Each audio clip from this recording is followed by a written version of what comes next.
আল্লাহর তিনটি নাম পড়ে দোয়া করলে 7 আসমান ভেদ করে আরশে আজিমে পৌঁছে যায়।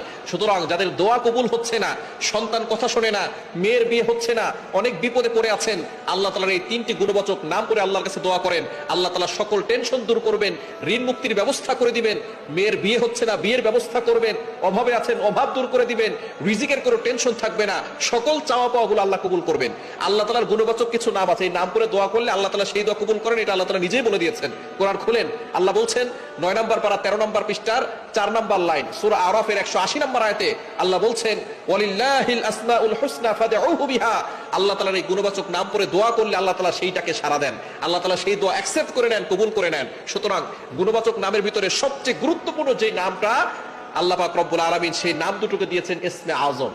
ইসমে আজম এই দুইটি নাম করে দোয়া করলে সাথে সাথে কবুল করা হয়। তার ভিতরে 1 নম্বর হচ্ছে আল হাইয়ুল, দ্বিতীয় নম্বর হচ্ছে আল কাইয়ুম। ইয়া হাইয়ু ইয়া কাইয়ুম, এটা আপনি যে কোনো দোয়া করবেন 3 বার করবেন। আরেকটি নামের কথা পরে বলছি। এই ইয়া হাইয়ু ইয়া কাইয়ুম এই দুইটি নামকে বলা হয় ইসমে আজম। এই দুইটি নাম আয়াতুল কুরসির ভিতরে রয়েছে। আয়াতুল কুরসি যত আয়াত আছে কোরআনের ভিতরে সর্বশ্রেষ্ঠ আয়াত হচ্ছে আয়াতুল কুরসি। 3 নম্বর পারার 1 নম্বর পৃষ্ঠার 8, 9, 10, 11, 12 নম্বর লাইনগুলোতে সূরা বাকারার 255 নম্বর আয়াতে হচ্ছে আয়াতুল কুরসি। এই আয়াতুল কুরসি এত ফজিলতপূর্ণ একটি আয়াত।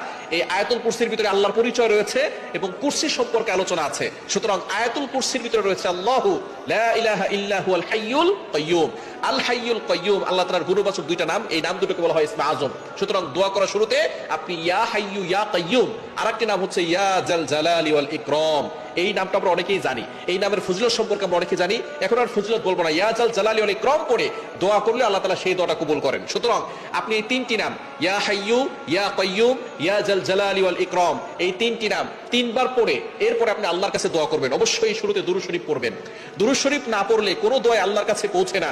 এই দোয়াটা পেন্ডিং অবস্থায় থাকে, মুআল্লাকুন ঝুলন্ত অবস্থায় থাকে। দুরূদ শরীফ পড়লে সাথে সাথে এটা আল্লাহ পাক রব্বুল আলামিনের কাছে চলে যায়, আর সে আজিমে গিয়ে নক করে। সুতরাং দুরূদ শরীফ অবশ্যই পড়বেন। দুরূদের ভিতরে সর্বশ্রেষ্ঠ দুরূদ হচ্ছে দুরূদ ইব্রাহিম, যেটা নামাজের ভিতরে পড়ি, এটা পড়বেন। অথবা অন্যান্য দুরূদও পড়তে পারেন। আপনি দুরূদ শরীফ পড়বেন যে কোনো নামাজের পরে, অথবা তাহাজ্জুদের সময় আমলটা করতে পারেন। যে কোনো নামাজের পরে দুরূদ শরীফ 3 বার পড়বেন।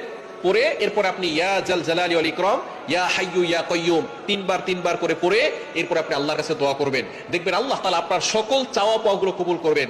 আপনি যত অভাবে আছেন অভাব দূর করবেন। মেয়ের বিয়ে হচ্ছে না, বিয়ের ব্যবস্থা করবেন। ভিসা হচ্ছে না, আল্লাহ তাআলা ভিসার ব্যবস্থা করবেন। চাকরি হচ্ছে না, আপনি চাকরির জন্য আল্লাহর কাছে দোয়া করেন। দেখবেন আল্লাহ পাক রব্বুল আলামিন